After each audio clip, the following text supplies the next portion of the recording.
This is Marvel Universe Thor. Now, the mighty Thor is in his. This is the modern version Thor, and he is part of the second wave. Originally part of the second wave of the Hammer Files, or the Series 2 of the Marvel Universe figures. Here's the packaging at the back. Great artwork, and the figure comes with a very nice trading card with a bio at the back, and a copy of a memo regarding how to track Thor's movements, which was intercepted by Norman Osborn. So there, very nice. Let's get rid of this. It's a great figure.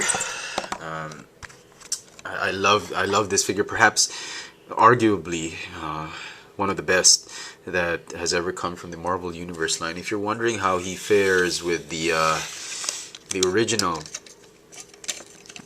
Thor, or the I would say the classic version of Thor. This is the Secret Wars Thor that came with the Enchantress. It was a Secret Wars 2-pack Thor. No contest. This new Thor, the Marvel Universe Thor, easily beats the old classic Thor. I mean, this costume was, I first saw it when I was a kid. I was watching these old cartoons of Marvel, wherein, you know, it wasn't really animation. It was just like pages of the comic book sliding from one frame to another, and that was my first experience of this particular armor. But no, not to take anything away from this figure. It is still a wonderful figure, this Thor figure. It's just that it just pales in comparison compared to the new Marvel Universe Hammer Files Thor. Differences really lie in articulation, the cape, and overall sculpt. There's more plastic on this Thor than this one. If you're a fan of Thor, I would still recommend you pick up the 2-pack. The hammer is a lot bigger than the old one. The old one just has some nice inscription on it, but other than that, it really looks like a toy compared to the new hammer.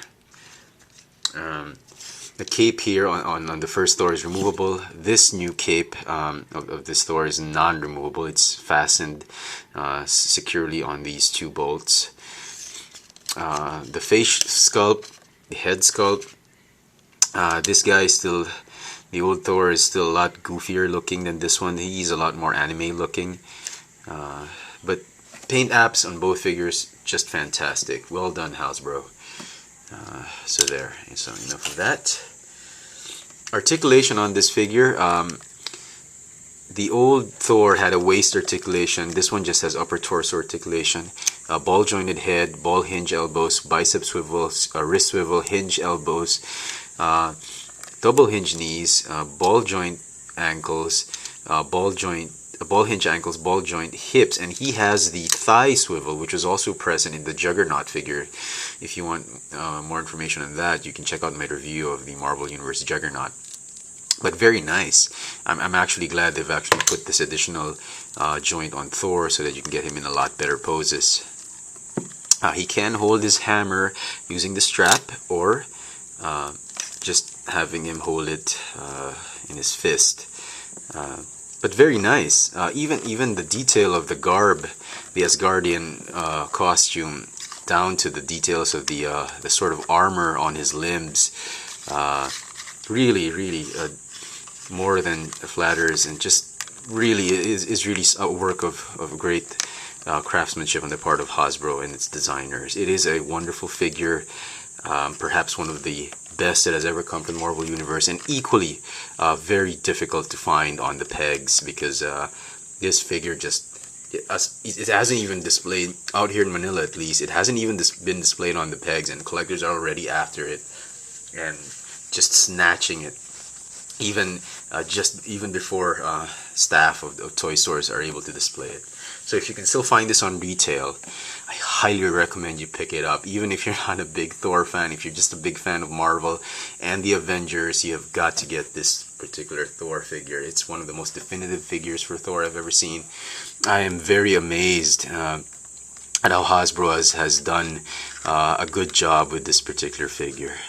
This figure does come with a base. I apologize, I forgot to mention the previous Thor figure did not. I just used a Star Wars base for that.